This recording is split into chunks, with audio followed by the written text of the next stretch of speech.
Hey everybody, this video is going to go over how to embed tables or figures or graphics into your MLA essay. So be sure to like and subscribe below to keep these videos coming. So I'm looking here at the library guide for the MLA citation guide from High Point University's library. And I think this is an excellent guide. I would recommend that you visit it. So this is going to kind of go over how you embed tables and figures in an MLA essay. So table is obviously a table, but the word figure covers basically everything else. Any other type of graph like bar graph or point graph. It also covers pictures and graphics, infographics. All of that stuff would fall under figures. So let's look at a couple of the basic ground rules. So, let's come over here. So one of the most important things to know is that when you embed these, they have to have a label and a number. So if you're embedding a table, you would call it table 1 or table 2, table 3, table 4, etc. If it is anything other than a table, it has to be called a figure. So you could use fig, F-I-G period, to call it a figure, and then again a number. So fig 1, fig 2, fig 3, etc. It also needs a caption and possibly the source information in that caption. So the label and number go above the table or graphic, and then the caption with the source information goes below the graphic or table.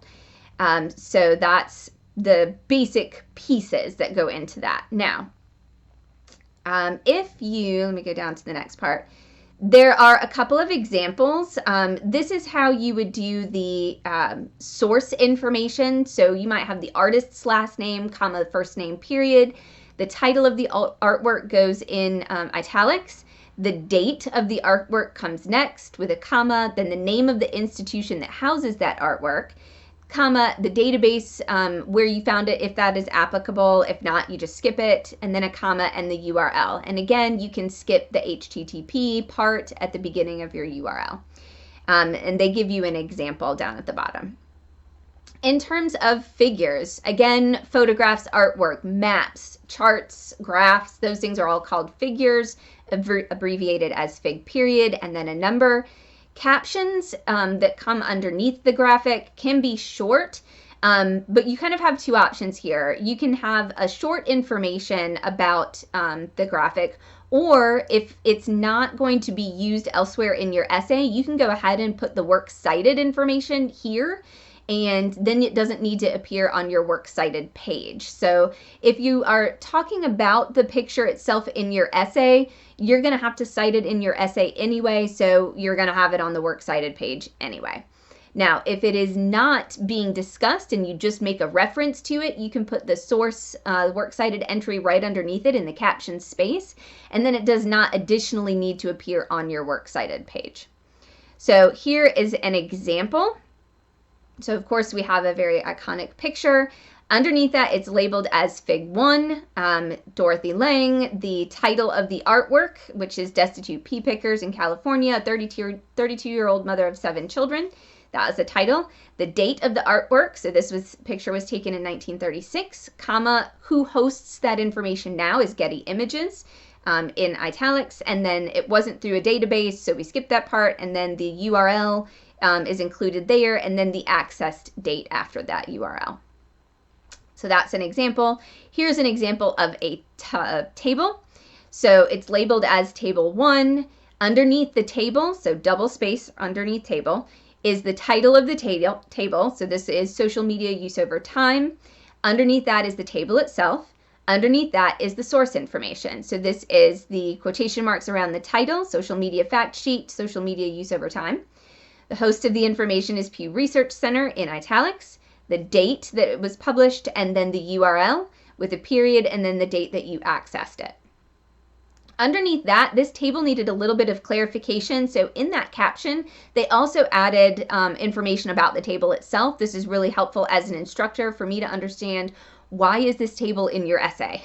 So the table includes responses for 2013 to 2019 to the question, how many social media sites do you use? The complete table lists responses from 2005 to 2019. So that gives a little context for your reader to understand the purpose of this particular table. Now, when you are mentioning these tables or graphics in your essays, you use the words figure and the number or table and the number. That way your reader knows what figure or table you are talking about. If you include this entire works cited information in the caption section, it doesn't need to appear on your works cited page unless you're citing it elsewhere in your essay. Same thing with the table. If the whole works cited entry is there, then it doesn't need to be on the works cited page. In your essay, in terms of placement, your pictures and graphics and your tables should be located as close to where they are called out or mentioned in your actual essay. They need to be as close to that as possible. However, they need to appear after they've been mentioned in the essay. So you don't put a picture on one page and then mention it on the next page. Or you don't put a picture at the top of a page and then mention it at the bottom. The mentioning needs to happen first, and then it can appear underneath it or even at the top of the next page if necessary. But the call out or mention of the table or figure needs to happen before you actually see the figure or table. So I hope this helps in terms of how to embed and set up your pictures and graphics in an MLA essay. And good luck on your project, and have a great day.